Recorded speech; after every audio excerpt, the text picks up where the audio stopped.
And 2 years ago, we started talking about creating something by the community for the community. Realmente para ser el primer evento en Guadalajara, y qué chido que ya se están expandiendo a salir de la ciudad, pues ha sido un evento bastante grande y chido.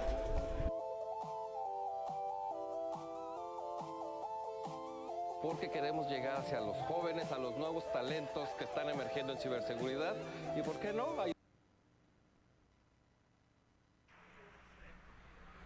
Bueno, pues ahora sí, vamos a empezar con plática de Lenin. Lenin, ahora sí que creo que no necesita introducción como tal.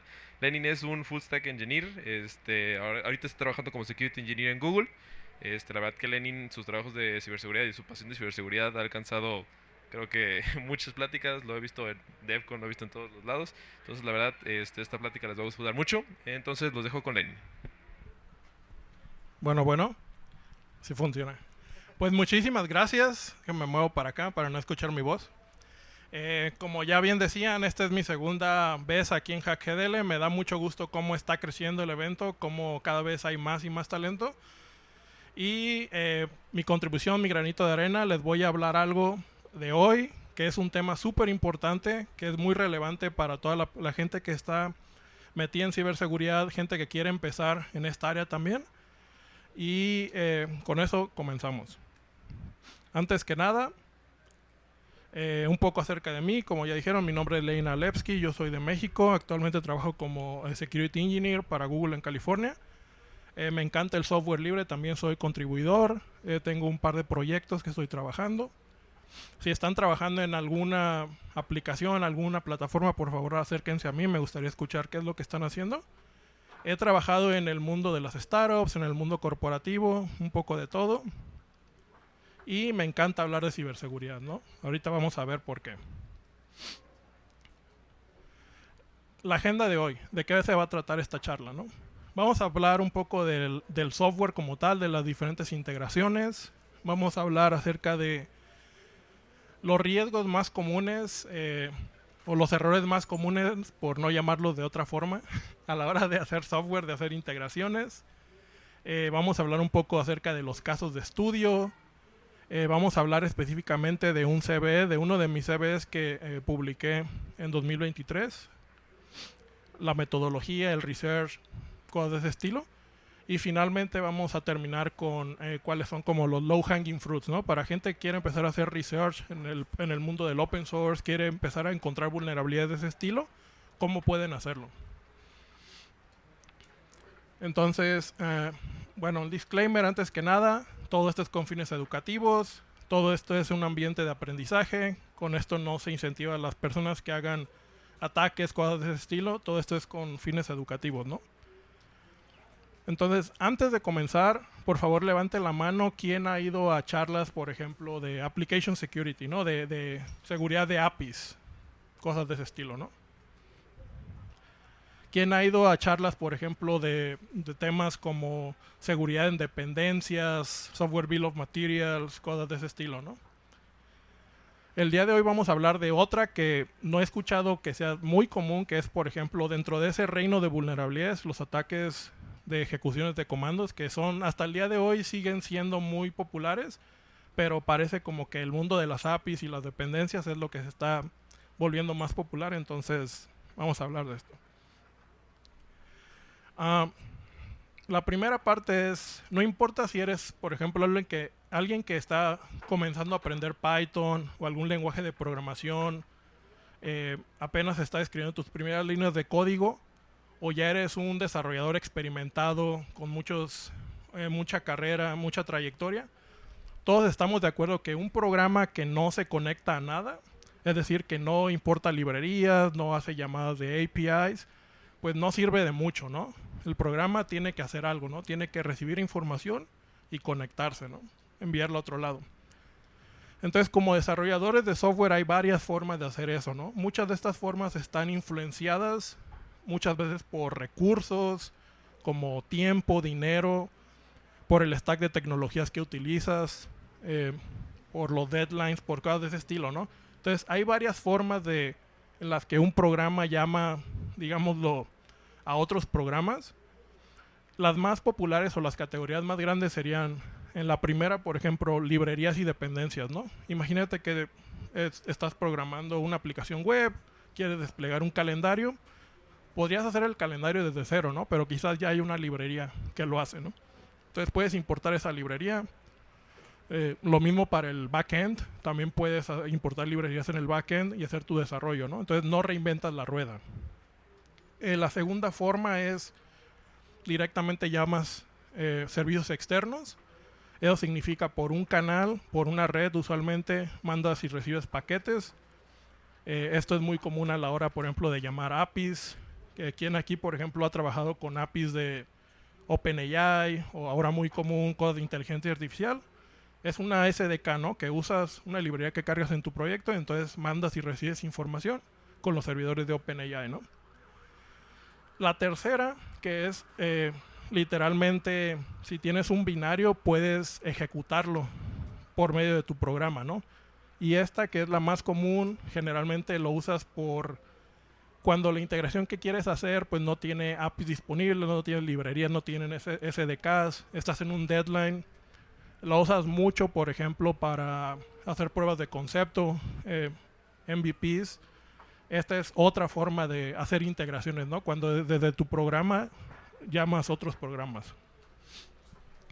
Con eso, dicho eso, ahora, ¿cuáles son como que los riesgos más comunes de cada una de esas categorías, ¿no? De cada una de esas integraciones, ¿no?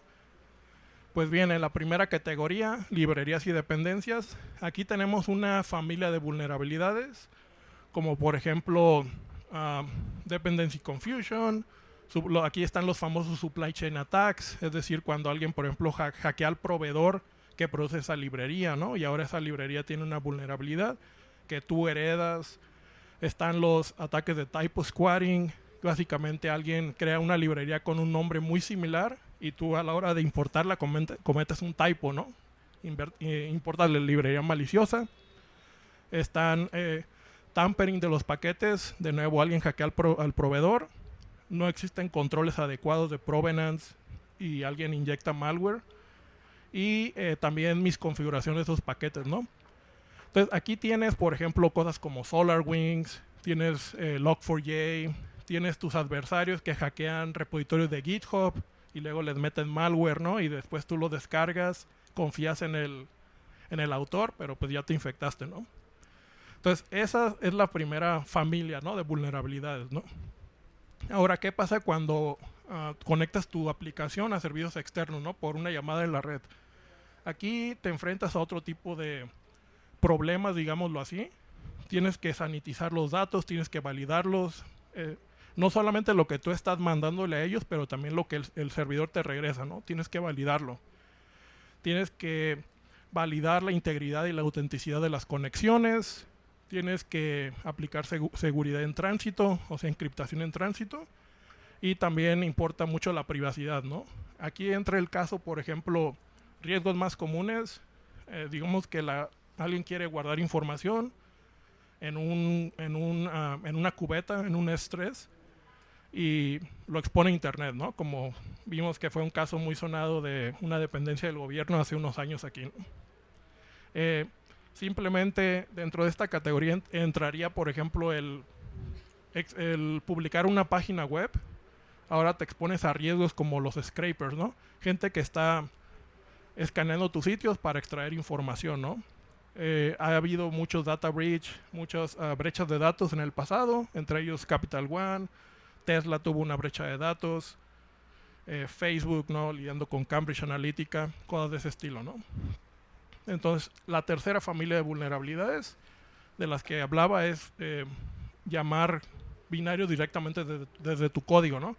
Aquí lo más común que vas a encontrar es, por ejemplo, Command Injection, vulnerabilidades de escalamiento de privilegios, vulnerabilidades del file system, IPC, Enterprise Communication. Y por el resto de la presentación, de estas son de las que nos vamos a enfocar, ¿no? Voy a ir a detalle de uno de estos casos. Entonces, para comenzar nada más, ¿quién aquí escuchó hablar de Equifax, ¿no? 2017. Equifax fue un caso muy sonado, fue una brecha muy grande. Para los que no saben, Equifax es una institución crediticia de Estados Unidos. Los vulneraron, tenían información de 800 millones de clientes, de individuos, y 88 millones de compañías alrededor del mundo utilizaban sus servicios, ¿no? ¿Qué pasó aquí? Fue un ataque sofisticado, digámoslo así. Involucró 3 pasos a alto nivel. Primer paso, inyectar un código malicioso usando una cabecera HTTP. Después tenían otro componente de software que interpretaba esos datos en la cabecera, en este caso en un formato llamado OGNL, Object Graph Notation Language, que al parsearlo generaba un error y después mandaban ese error a otro componente de software que, a pesar de que había ocurrido un error, todavía interpretaba, ¿no?, el error. Entonces, si se fijan aquí, es muy difícil para los desarrolladores de software saber cuando algo va a salir mal, ¿no? Porque puede ser que tú protejas bien el primer paso y el segundo, pero haya una vulnerabilidad en un tercer nivel de abstracción, ¿no? Entonces el resultado fue ejecución de comandos, ¿no? De forma muy similar y más reciente, 2021 fue un caso de Microsoft Exchange. 60,000 organizaciones vulneradas o afectadas por esta vulnerabilidad. De nuevo, 3 sencillos pasos. Un server-side request forgery, es decir, mediante un endpoint mal configurado podían enviar tráfico a un sistema interno que no estaba directamente expuesto a la red. Tú podías mandar ahí un payload. Ese payload trae un cierto número de bytes que después son interpretados y aprovechan una vulnerabilidad de serialización, y después ese payload era ejecutado por un tercer componente, ¿no? Entonces, si se fijan, estas dos vulnerabilidades lo que tienen en común es que terminan en ejecución de comandos, ¿no? ¿Por qué los atacantes quieren hacer eso, no? Hay más formas de hacer ejecución de comandos, ¿no? Esto es muy sofisticado, esto es lo que utilizan los APTs, ¿no? Los Advanced Persistent Groups. Muchas veces, y volviendo al punto inicial, es más fácil que eso, ¿no? Entonces, por suerte, tengo una vulnerabilidad que reporté en 2023 en un producto que se llama Ansible, se llama Semaphore UI, de la que vamos a hablar un poco más a detalle, ¿no? Para los que estén interesados en hacer este tipo de research, ¿no? Antes de eso, les voy a hablar un poco de la motivación, ¿no? De lo que llevó a eso, ¿no? Como varios de ustedes, me imagino, yo soy muy fanático de los home labs. Me gusta tener mi infraestructura en mi casa, me gusta ser dueño de mis datos, correr mi propio software, mis plataformas, probarlos, todo eso, ¿no?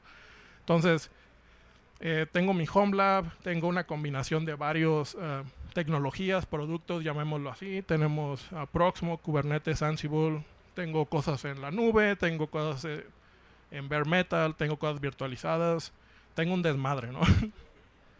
Entonces, en algún punto se volvió muy tedioso para mí tener que manejar toda esa infraestructura, ¿no? Porque pues tenía varias máquinas, entre máquinas físicas, máquinas virtuales, cosas en la nube, ¿no?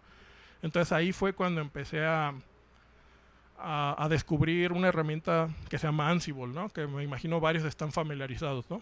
Y si no, ahorita les voy a dar un resumen súper rápido, ¿no? Ansible es una herramienta de administración de infraestructura, ¿no? Eso quiere decir que tú puedes, desde un nodo central, administrar y conectarte a otros varios nodos para hacer distintas tareas. Por ejemplo, actualizar remotamente un nodo,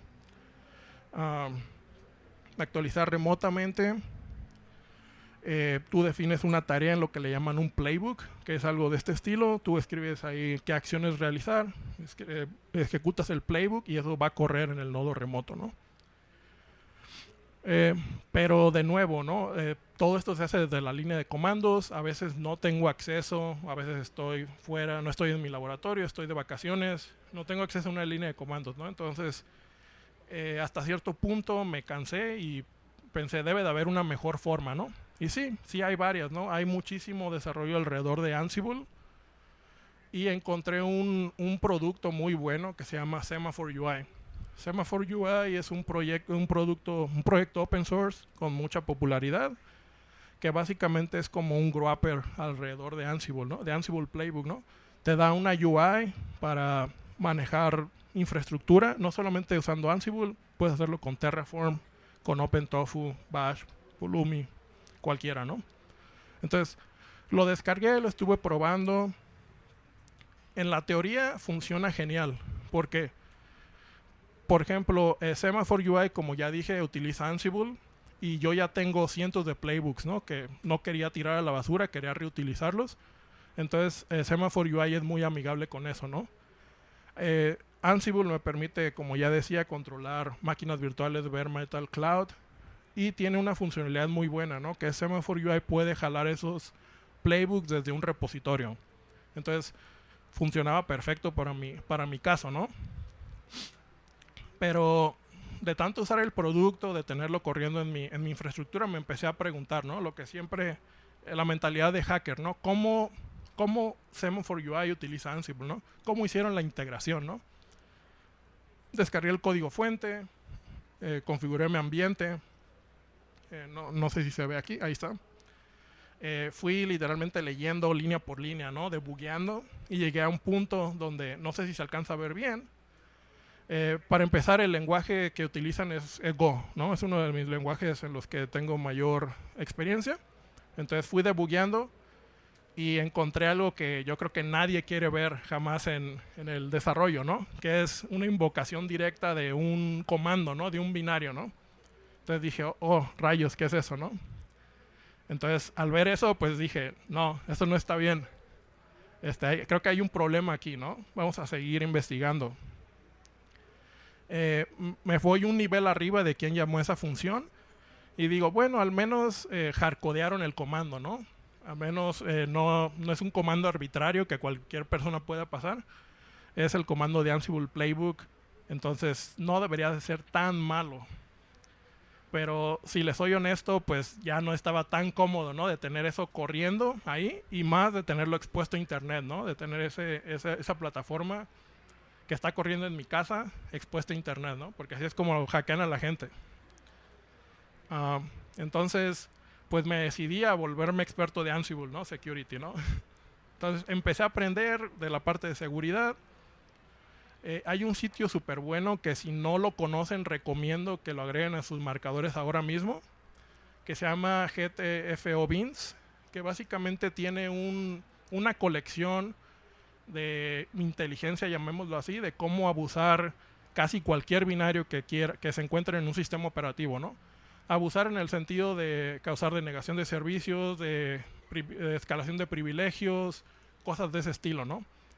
Entonces, incluso para Ansible Playbook ya hay varias técnicas, ¿no? Entonces, armado con este nuevo conocimiento, pues empecé a hacer un poco más de research, hacer un poco más de playbooks maliciosos. Y como digo, ¿no? Aquí pueden buscar no solamente Ansible Playbook, pueden buscar cualquier binario y les va a salir. Y no solamente es para Linux, ¿no? Para toda la gente que haga research en Windows hay como que su contraparte que se llama LOL Beans, que es Living Off the Land Bash, LOL Bash, que básicamente es enfocado en binarios de Windows, ¿no? Pero bueno, armado con ese conocimiento empecé a hacer, digamos, como que playbooks maliciosos, ¿no? Algo que, por ejemplo, si alguien corre este tipo de playbook, te genera una shell, ¿no? Hasta ahí todo normal, ¿no? Nada impresionante, ¿no? Tengo que correr este playbook, me va a dar una shell, ¿no? ¿Cómo puedo replicar ataques un poco más sofisticados, ¿no? Como por ejemplo el Server-Side Request Forgery de Microsoft Exchange, ¿no? Que vimos, ¿no? Pues se puede hacer de Ansible también, ¿no? Con Ansible, porque al final del día recordamos que lo que hace Ansible es ejecutar los comandos en un servidor remoto, ¿no? Hay por ahí más como complicaciones, pero a grandes rasgos lo que hace es agarrar tu playbook, las tareas, ejecutarlas. Entonces, de esta forma, Server-Side Request Forgery, ¿no? En un nodo. Otro ejemplo es cómo listo el contenido de un archivo, ¿no? Igual, puedes ejecutar comandos directamente y dependiendo de los privilegios con los que corre Ansible, con los que se ejecute, vas a poder ver o no el archivo, ¿no? Otra es el famoso reverse shell. Si yo, por ejemplo, tengo un netcat listener en una máquina atacante y ejecuto esto en una máquina remota, pues se va a conectar, ¿no? De regreso. Entonces, volviendo a nuestro ejemplo anterior, al diagrama, este es mi modelado de amenazas, digamos. Digo, bueno, parece ser que si alguien utiliza un playbook malicioso y lo logra ejecutar en mi Semaphore UI, pues me va a hackear, ¿no? Pero esos playbooks, y aquí ya pensándolo yo más de una parte de cómo implementaría esto, por ejemplo, en una organización, en una startup, ¿no? Si yo tengo estos playbooks versionados en GitHub o GitLab o lo que sea, y cada vez que alguien publica un playbook, hago multi-party authorization o revisión, o básicamente esos playbooks los reviso alguien de seguridad, están validados que no son maliciosos, pues el riesgo es bajo, ¿no? A menos que alguien hackeara el controlador de versiones y metiera cosas ahí, ¿no? Pero bueno, puedo hacer una distinción entre usuarios regulares, que solamente los usuarios regulares van a ejecutar playbooks autorizados, y administradores, ¿no? Los administradores pueden subir nuevos playbooks, ¿no? Y confiamos en que ellos pues no van a hacer nada malicioso, ¿no? Entonces, pues debería de estar todo bien hasta el momento, ¿no? Hasta ahí. Pero ¿qué pasa? No sé si se acuerdan en la parte de código que vimos, si bien el usuario normal va a ejecutar Ansible Playbook, este binario está hardcodeado, digamos, el usuario normal todavía puede controlar argumentos y variables de entorno, ¿no? Entonces, regreso otra vez a mi research. ¿Qué puedo hacer de forma maliciosa con esos argumentos y las variables de entorno, ¿no? Me voy a la aplicación como tal, a buscar en qué punto puedo yo inyectar ese input, que es potencialmente malicioso. Y sí, desde la UI yo ejecuto un playbook y como usuario regular, como usuario con bajos privilegios, puedo meter ahí mis variables de entorno, ¿no? Mis variables extras, ¿no? Todo bien hasta ahí. Nos vamos a la documentación, ¿no? Empiezo a ver en la documentación para qué sirven esos campos, ¿no? Y a muy alto nivel estos campos sirven para tú customizar un poco la ejecución de esos playbooks, ¿no? Quizás quieres que se ejecuten con base en una variable o con base en algún flujo, y tú puedes hacer todo eso usando las variables extras, ¿no? Y las variables de entorno. Una cosa que me di cuenta aquí es que no estaba documentado hasta el momento en donde hice este research, pero las variables de entorno soportan una cosa que se llama lookup commands. Estos lookup commands básicamente escribes una sintaxis muy similar a lo que sería un ataque de server-side template injection, en donde tú en esas variables pones código que va a ser evaluado durante la ejecución del playbook, ¿no?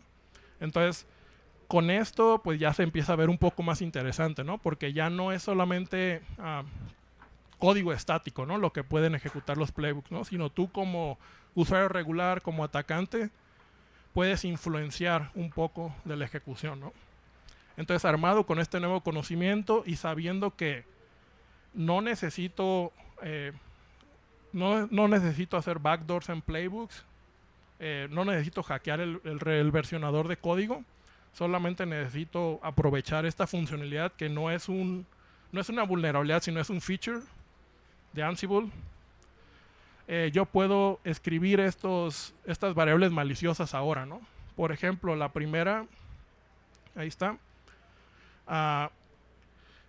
Puedo crear una variable que se llama date y decirle que cargue esta variable con el valor de la configuración de Ansible, ¿no? Del path donde está esto, ¿no?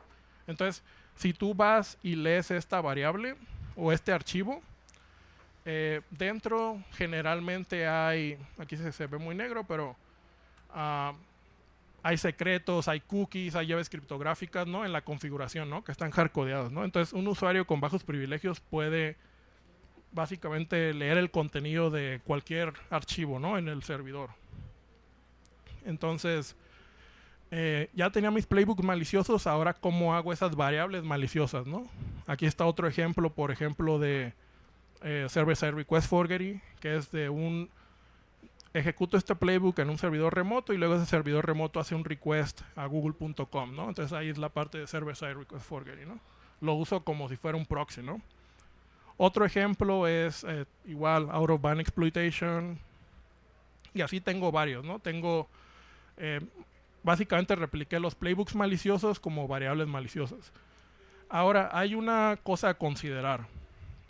Estas extra variables o variables extras, para poder ser ejecutadas, tienen que existir en el playbook que estás corriendo, ¿no? Entonces tendrías como que adivinar qué variables hay ahí, ¿no? Si es que no tienes acceso al código del playbook, tendrías que adivinar. Pero de nuevo, lean la documentación. Ansible tiene listado un grupo de variables globales que siempre están presentes en todos los playbooks, ¿no? No importa qué playbook sea, ¿no? Cosas como el Ansible user, el path de la llave privada, los puertos, host, ¿no? Entonces, si ustedes hacen override de cualquiera de estas variables, les va a garantizar que su código o su payload malicioso se va a ejecutar, ¿no? Entonces, ahora con eso, les voy a mostrar un pequeño demo. A ver, creo que sí estoy conectado a internet.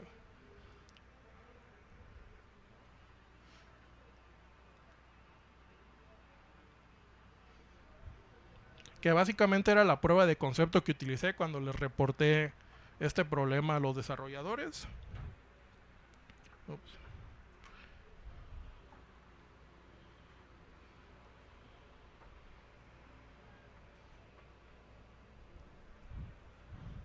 No sé si está corriendo ahí.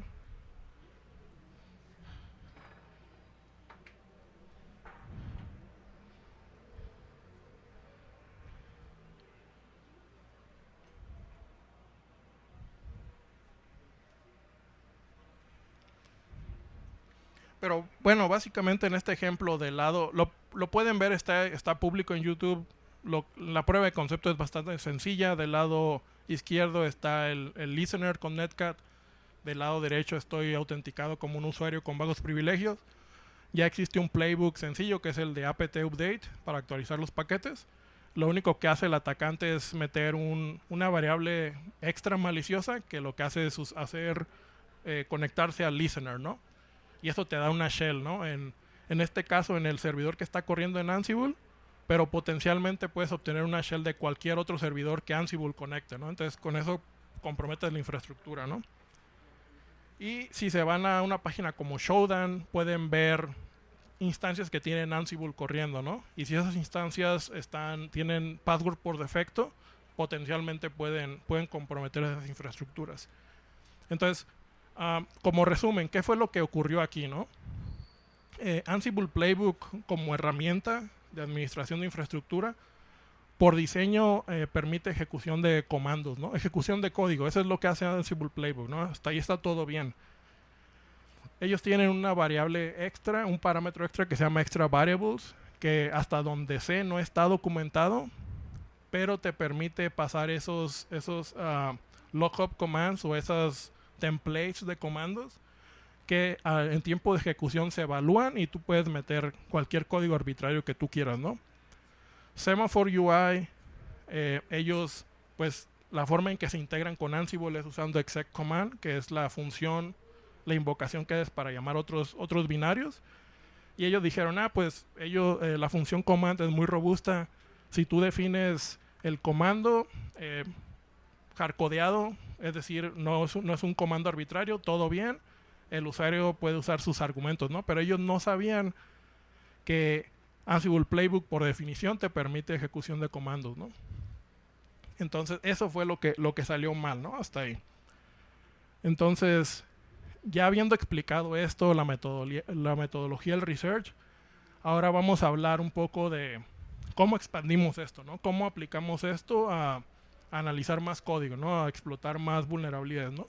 ¿Cuáles son algunos de los low-hanging fruits que ustedes pueden identificar rápidamente a la hora de analizar código, ¿no? Por ejemplo, si yo les doy este código ahorita, que es un código en Go también, pero el código no es lo importante. Aquí hay varias cosas que un atacante podría explotar, ¿no? Por ejemplo, si tú controlas el primer comando, ahí es ejecución de comandos, ¿no? Arbitrariamente, ¿no?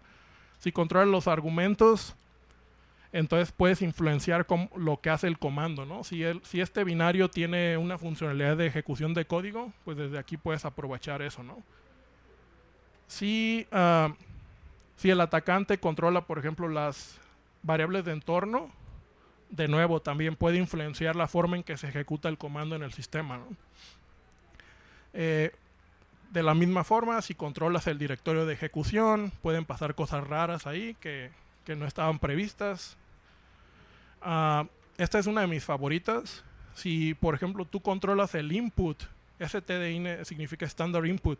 Si tú controlas el input que va hacia ese comando, puede ser que ahí triggeres o causes una vulnerabilidad de corrupción de memoria, ¿no? Que es un poco más grave.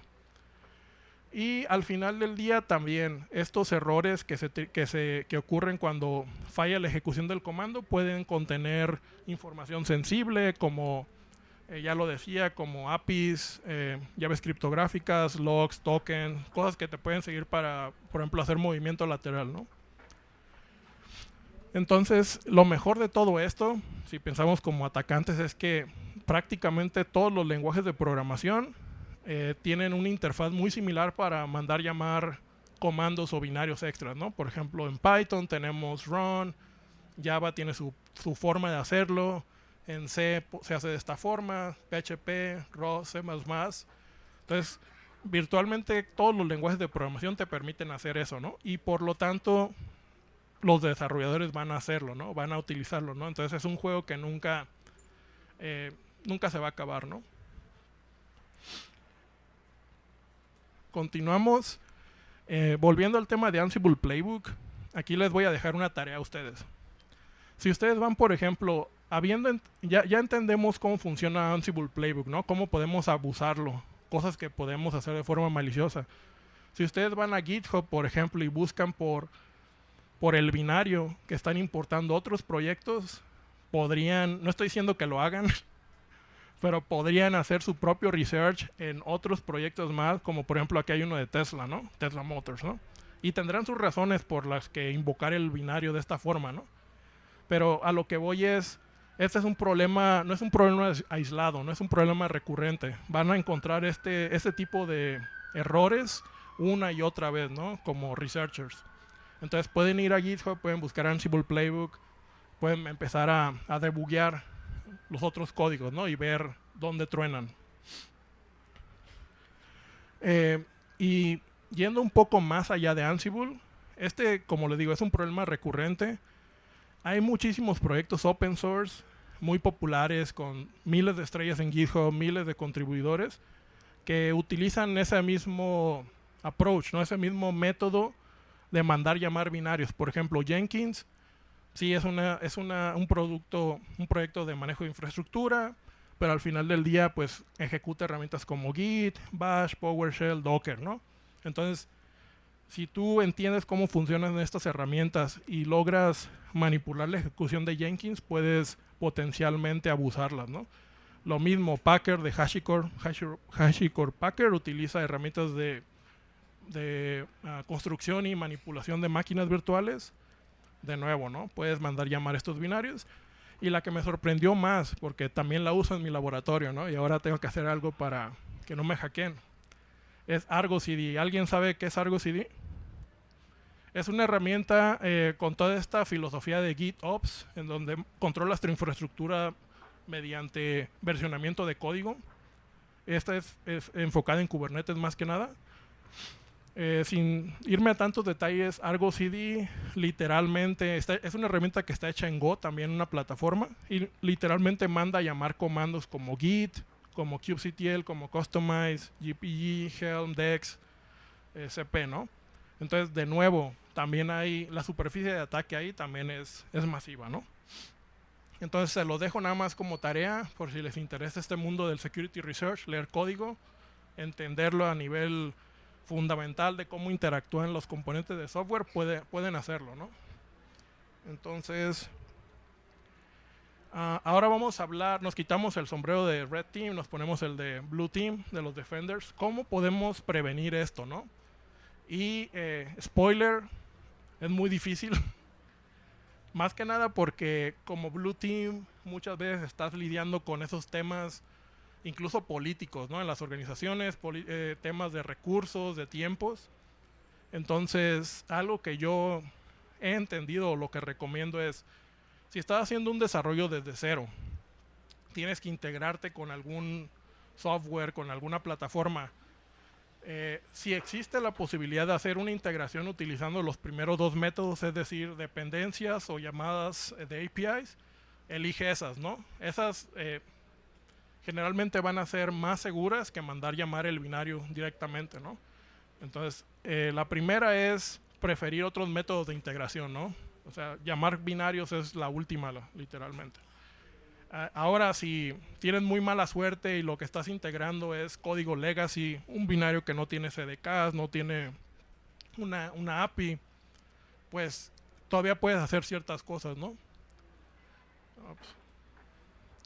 Lo que puedes empezar a hacer es hacer una revisión de seguridad, un modelado de amenazas, entender qué es lo que estás trayendo a la mesa, cómo eso afecta la postura de seguridad de forma completa, o sea, algo que estás metiendo, ¿no? en tu ambiente, ¿no?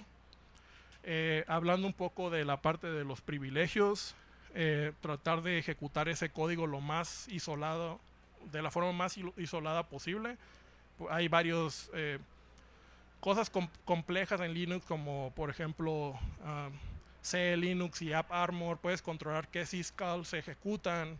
Entonces hay trabajo ahí que hacer, pero todo esto es en pro de que ese código, ese binario se ejecute con los mínimos privilegios posibles.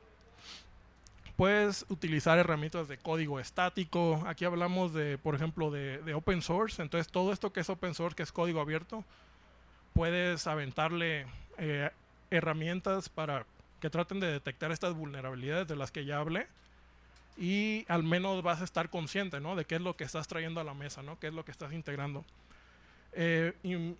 Validar el input y el output, sanitizarlo, también muy importante. Y finalmente, darte cuenta que este es un proceso iterativo, ¿no? Tienes que hacer este proceso cada vez que hagas una integración nueva a tu plataforma, ¿no? O a lo que sea que estás trabajando, ¿no? Cada vez que traigas algo nuevo, que actualices la versión de ese componente externo, tienes que volver a analizar estos pasos, ¿no? Para ver si en la última versión no introdujeron una vulnerabilidad. Entonces, hoy hablamos acerca de los diferentes tipos de integraciones, los errores más comunes. Hablamos acerca de unos casos de estudio muy sonados. Hicimos hablamos a detalle de una de las vulnerabilidades, uno de los research que hice hace en 2023. Después los low hanging fruits de cómo atacar, cómo encontrar estas vulnerabilidades y también cómo defendernos, ¿no? Entonces, esto sería lo que tengo por ahora. Espero les haya gustado mucho la charla y pues muchas gracias. Abrimos para preguntas. Antes que nada, espérame tantito. Voy a hacer... Tenemos tiempo, ¿verdad? Ok, tenemos 10 minutos. Si es que me traje un montón de swag que he acumulado con los años y tengo que deshacerme de él. Entonces, tengo dos preguntas que voy a hacer, ¿no? La primera, el que la responda correctamente se va a ganar una funda de laptop de 13 pulgadas. Y el segundo, esta bolsita de B-Sides Las Vegas. Entonces, ¿claro? ¿Todo? Ok. ¿Cómo se llama el CVE que reporté? Del que hablé aquí literalmente hace 10 minutos. El CVE. No sé si alguien tomó notas. Alza la mano y les paso el micrófono. Sí.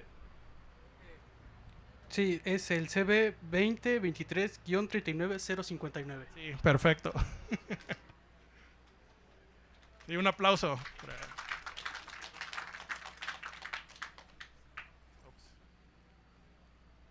La segunda pregunta es, ¿cómo se llamó el producto en el que reporté esa vulnerabilidad?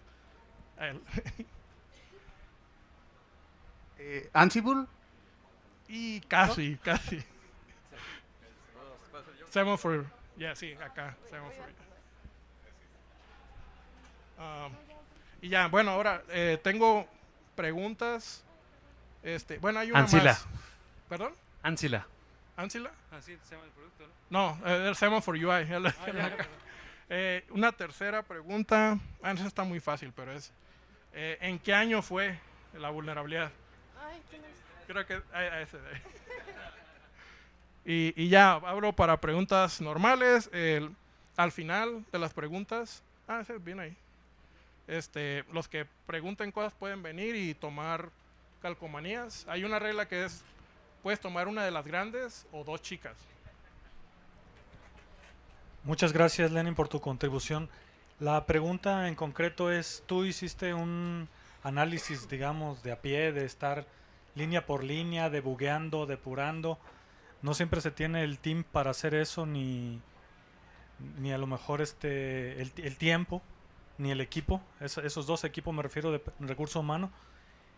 ¿Hay aplicaciones en las cuales se pueda determinar, se pueda ayudar a limpiar, a sanitizar el código? Sí, o sea, por ejemplo, hablamos de que si quieres hacer esto ya como a escala en una compañía, creas un programa, ¿no?, de Application Security y puedes empezar automatizando la detección de estos errores con herramientas como por ejemplo, no sé, SEMGREP, ¿no?, que detecta secretos y detecta vulnerabilidades en código. Hay herramientas de paga, checkmarks y más. Y esas herramientas van a ser útiles a la hora de encontrar vulnerabilidades que son, digamos, nivel como bajo y medio de complejidad, ¿no? Entonces, por ahí puedes empezar, ¿no? Ellos, en lugar de tener que hacerlo como yo, de ir línea por línea, debugueando, no tener nada que hacer, ponerte ahí a hacerlo, esas herramientas te van a dar un montón, digamos, de falsos positivos y después tú vas a ir, en lugar de analizar, no sé, 1.000.000 de líneas de código, pues ahora solo analizas 100 o 1.000, ¿no? Y vas, ¿no? Ya para ataques, digamos, como más complicados, pues sí requiere un poco más de rigor de identificarlos, ¿no? Pero en general, sí puedo recomendar como algunas de esas herramientas, las open source, son bastante buenas para empezar.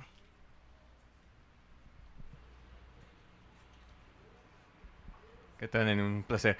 Yo tengo una pregunta, realmente son dos. ¿Cuál fue realmente tu proceso o approach? O sea, tú ya tenías tu proof of concept, se lo mostraste a Ansible o Metaphor o Semaphore, y entonces la segunda pregunta es, o sea, tú lo reportas y luego posteriormente, ¿cómo realmente le asignan un CVE? O sea, te lo comento porque luego a veces tú puedes reportar un bug o lo que sea, y a veces no califica CVE porque a veces la misma empresa no coopera para que sea un CVE por temas de impacto, ¿no? Política y demás. Entonces, realmente, ¿cómo es tu approach o tu recomendación para decir, ok, puedo con MITRE o ellos negocian con MITRE, ok, vamos a asignarle un CVE?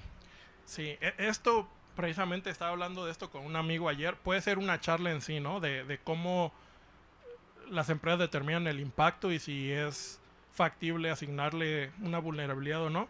Este caso específicamente, bueno, para los que no saben, los CVEs, que es los Common Vulnerability Exposure, quien los asigna se llaman CNAs, ¿no? CVEs, Numbering Authorities. Entonces, estas autoridades reciben estos pruebas de concepto, estos reportes, verifican que lo que está diciendo no es mentira, que, no está, que sí es una vulnerabilidad real, y si pasa la barra, le asignan un número, ¿no?